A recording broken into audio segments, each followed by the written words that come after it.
नमस्कार, आप देख रहे हैं संभाग पोस्ट न्यूज। आइए करते हैं खबरों की शुरुआत।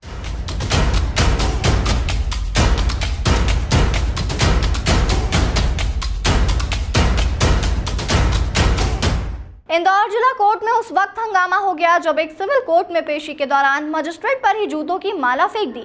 इसके बाद कोर्ट में मौजूद वकीलों ने आरोपी और उसके बेटे की कोर्ट रूम में ही धुनाई कर दी। सूचना के बाद एमजी रोड थाना पुलिस का बल मौके पर पहुंचा, लेकिन कोर्ट के बाहर खड़े वकीलों ने आरोपी को निकलने नहीं दिया। बमुश्किल पुलिस आरोपी को कोर्ट के बाहर लेकर आई और थाने पहुंचाया। इंदौर के जिला कोर्ट में कोर्ट क्रमांक 40 में 19वें सत्र न्यायाधीश विजय दांगी जमीन पर कब्जे से जुड़े एक मामले की सुनवाई कर रहे थे। इसमें सलीम बनाम सईद के खिलाफ सुनवाई हो रही थी। यहां न्यायालय ने सलीम के आवेदन को खारिज करते हुए सईद के पक्ष में फैसला सुनाया।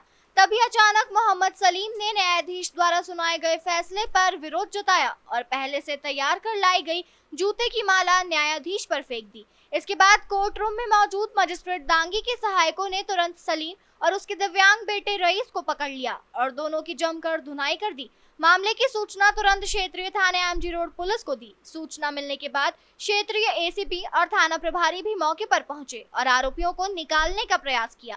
वकीलों ने कोर्ट रूम का घेराव कर लिया और आरोपियों को उनके हवाले करने की मांग की। करीब आधे घंटे बाद पुलिस फोर्स की मदद से आरोपियों को कोर्ट रूम से निकालकर एमजी रोड थाने लाया गया। पुलिस न्यायालय द्वारा भेजे गए आवेदन के आधार पर आरोपी पिता पुत्र के खिलाफ मामला दर्ज कर रही है। इस मामले में क्षेत्रीय एसीपी विनोद दीक्षित ने बताया कि आजाद नगर इलाके के कोहिनूर कॉलोनी स्थित फातिमा मस्जिद की जमीन को लेकर सलीम और सईद के बीच विवाद चल रहा था। यह प्रकरण पहले नगर निगम से खारिज हो चुका था और सलीम ने जिला कोर्ट में सिविल सूट दायर किया था। यह माननीय न्यायालय ने सलीम के आवेदन को खारिज कर दिया था, जिसके बाद सलीम ने साथ में लाई जूते की माला न्यायाधीश पर फेंक दी, जिसके बाद दोनों आरोपियों को हिरासत में लिया गया। कोर्ट नंबर 40 में आजाद नगर के रहने वाले सलीम पिता खालिद और उनके पुत्र रईस, इन दोनों का एक प्रकरण चल रहा है, सिविल कोर्ट में प्रकरण चल रहा था, जिसमें कि उनका ये पक्ष था कि हमारी जो ज़मीन है वो मस्जिद ने अतिक्रमण कर रखी है। इन्होंने पहले नगर निगम में अपील की थी। नगर निगम से जब ये मामला नहीं निपट पाया था तो इन्होंने सिविल सूट लगाया था, जो कोर्ट नंबर 40 में विचाराधीन था। कोर्ट नंबर 40 में आज पेशी के दौरान जब ये निर्णय हुआ तो उसमें माननीय न्यायालय ने पाया कि कोई अतिक्रमण नहीं था, वो ज़मीन मस्जिद की थी, क्योंकि इनके पास कोई ऐसे दस्तावेज नहीं था। वो वही निर्णय वो सुना रहे। चूँकि गर्मी का समय है तो कपड़े लेके लोग लपेट के जाते हैं, तो यही समझा गया कि कपड़े में कपड़ा लेकर आए हैं। लेकिन जैसे ही निर्णय हुआ तो ये लोग, इन लोगों ने बोला कि साहब आपने हमारा आवेदन कैसे खारिज कर दिया, और कपड़े में से जूतों की माला निकालकर माननीय न्यायालय पर फेंक दी।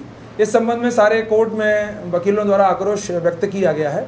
वहाँ से एक सूचना हमारे पास लिखित प्राप्त हुई है, उसके आधार पर हम प्रकरण पंजीबद्ध कर रहे हैं, जिसमें संबंधित धाराओं में कार्रवाई की जाएगी। सर, कौन है आरोपी? क्या नाम है? आरोपी के नाम सलीम पिता खालिद और उनका पुत्र रईस है। सर, माला किसने फेंकी थी? माला सलीम ने फेंकी थी। क्या उनकी उम्र क्या है सर सलीम की?